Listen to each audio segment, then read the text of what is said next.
கர்த்தருக்கு ஸ்தோத்திரம். ஏசாயா புத்தகம் 58வது அதிகாரம் 8வது வசனம். அப்பொழுது விடியற்கால வெளுப்பைப் போல உன் வெளிச்சம் எழும்பி உன் சுகவாழ்வு சீக்கிரத்தில் துளிர்த்து உன் நீதி உனக்கு முன்னாலே செல்லும். கர்த்தருடைய மகிமை உன்னை பின்னாலே காக்கும்.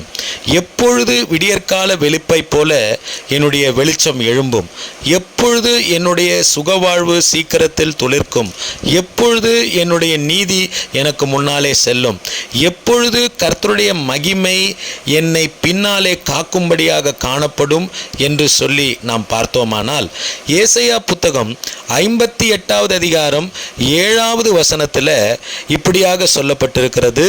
பசியுள்ளவனுக்கு உன் ஆகாரத்தை பகிர்ந்து கொடுக்கிறதும், துரத்துண்ட சிறுமையானவர்களை வீட்டிலே சீர்த்து கொள்ளுகிறதும், வஸ்திரமில்லாதவனை கண்டால் அவனுக்கு வஸ்திரம் கொடுக்கிறதும், உன் மாம்சமானவனுக்கு உன்னை ஒழிக்காமல் இருக்கிறதும் அல்லவோ எனக்கு உகந்த உபவாசம். தேவனுக்கு பிரியமான இந்த உபவாசத்தை பசியில்லாதவர்களுக்கு ஆகாரத்தை கொடுத்து, சிறுமையானவர்களை சேர்த்து கொண்டு, வஸ்திரமில்லாதவர்களுக்கு வஸ்திரத்தை கொடுத்து, மாம்சமான யாவருக்கும் முன்பாகவும் நம்மை ஒழிக்காமல் காணப்பட்டு என்கிற இந்த தேவனுக்கு பிரியமான உபவாசத்தை நாம் மேற்கொள்ளும் பொழுது விடியற்கால வெளுப்பை போல நம்முடைய வெளிச்சம் எழும்பும், நம்முடைய சுகவாழ்வு சீக்கிரத்தில் துளிர்க்கும், நம்முடைய நீதி நமக்கு முன்னாலே செல்லும், கர்த்தருடைய மகிமை நம்மை பாதுகாக்கும்படியாக பின்னாலே காணப்படும். இந்த வார்த்தையின் அடிப்படையில் ஜெபிக்கலாம். தேவரீர், உமக்கு பிரியமான உபவாசத்தை மேற்கொள்ள நாங்கள் எங்களை ஒப்பு கொடுக்கிறோம்.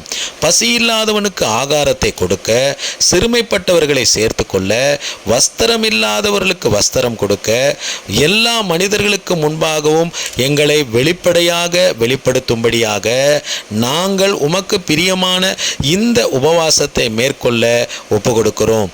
விடியற்கால வெளுப்பை போல எங்களுடைய வெளிச்சம் எழும்பட்டும், சீக்கிரத்தில் எங்களுடைய சுகவாழ்வு துளிர்க்கட்டும், எங்களுடைய நீதி எங்களுக்கு முன்னாலே செல்லட்டும். கர்த்தருடைய மகிமையானது எங்களை பாதுகாக்கும்படியாக எப்பொழுதும் எங்களை சுற்றி எங்கள் பின்னாலே இருக்கட்டும். இப்பொழுதும் இந்த வார்த்தையை, ஜெபத்தை கேட்கிற ஒவ்வொருவரும் ஏசாயா புத்தகம் 58வது அதிகாரம் 7வது வசனத்தின் அடிப்படையில் உபவாசத்தை மேற்கொள்வார்களாக. கர்த்தருடைய மகிமையை பெற்றுக்கொள்வார்களாக. கர்த்தர் மூலமாக வெளிச்சத்தை பெற்றுக்கொள்வார்களாக. கர்த்தர் மூலமாக அவர்களுடைய வாழ்வானது சீக்கிரத்தில் துளிர்ப்பதாக. கர்த்தர் மூலமாக அவர்களுக்கு முன்பாக நீதி கடந்து செல்வதாக. கர்த்தர் அவ்வண்ணமாகவே செய்தபடியினாலே நன்றி சொல்லுகிறோம். இயேசு கிறிஸ்துவின் இனிதான நாமத்தில் ஜெபிக்கிறேன் தகப்பனே. ஆமேன், ஆமேன், ஆமேன். God bless you all. கர்த்தர் உங்கள் எல்லோரையும் ஆசீர்வதிப்பார்.